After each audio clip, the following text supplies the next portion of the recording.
Hey Aries, welcome to Tourmaline Tarot. We're going to see what's going on for the first half of June for you, okay? We're starting off with Ace of Cups and the Ten of Wands, alright? Are you having a little bit of trouble getting stuff off the ground?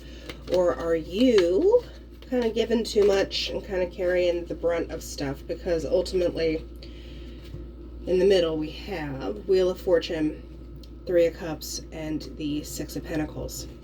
I feel like in some way you have to kind of rebalance situations. Like you're not having a good time, even if the intentions are good.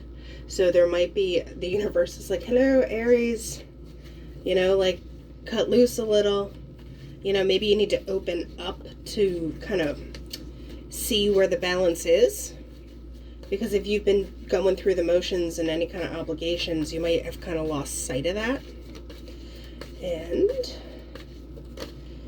anything that could crush that Aries, like, let's do this, spirit. I don't think so, because it's Aries, it's the Emperor, and then you have the Strength card. Yeah, so there's something that you're kind of, I'm hearing the words like you got to knuckle under on some aspect of this. But at the same time, maybe you need to put your foot down in some way that it's like, I'm not having a good time, and that's okay to have a good time. Three of Cups can be a good time, or it's somebody else who's like not pulling their weight. Maybe they are having too much of a good time, and the Six of Pentacles is like, would you mind? Could you get it together for a hot second here? So let's see what Aries has to be strong about in the first half of June here. All right, let's see. So we have Three of Pentacles, Seven of Wands. Yeah, there's a big, there's the collaborative aspect of Three of Pentacles. There's also apologies as well. Kind of like a mea culpa, like, it's not a huge, like, on your knees groveling kind of energy, but it is still like a, maybe, at the most, I think you'll get a, maybe I could have done better. And you're like, you think? Because with the Seven of Wands, it's not that you're being combative, but that's when the boundaries go up. That's when you're like, I accepted that in the past, but we will not be doing that from here on out, which is where I think that Strength card pops up. And it's kind of like, hi. I think people see that they're like, whoa, okay. Because if you pull back your energy, because the Strength card is also about not feeding something, having the strength to not engage, not feed into whatever's going on. It's the strength to step back. And I think the second you do that, someone's like, oh no. Because you were carrying it. The Ace of Cups, you were nice and loyal and sweet in the whole thing, but still kind of, it was unbalanced. So when you're righting the ship now, that can be scary for the people that had, thought they had the drop on you. So with the Six of Pentacles, what are we doing about? Okay, I'm assuming y'all are pretty good with tarot if you're watching this stuff. So you have the Devil, and then you have the Eight of Cups.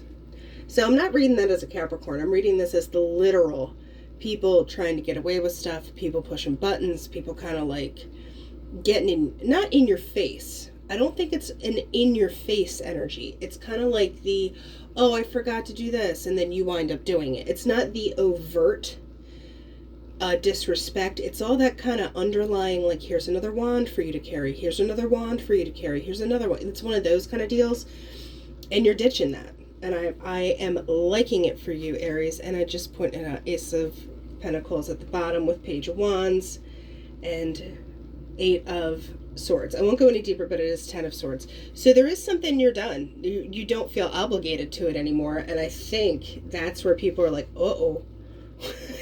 Uh-oh.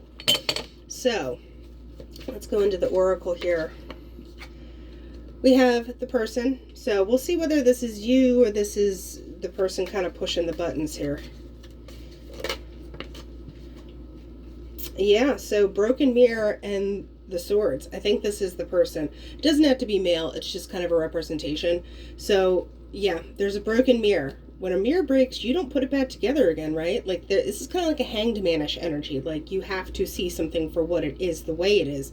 And I think that causes kind of a little conflict. Because it's like, wait, you always did this. It's like, you know what? Well, the sun always comes up, right?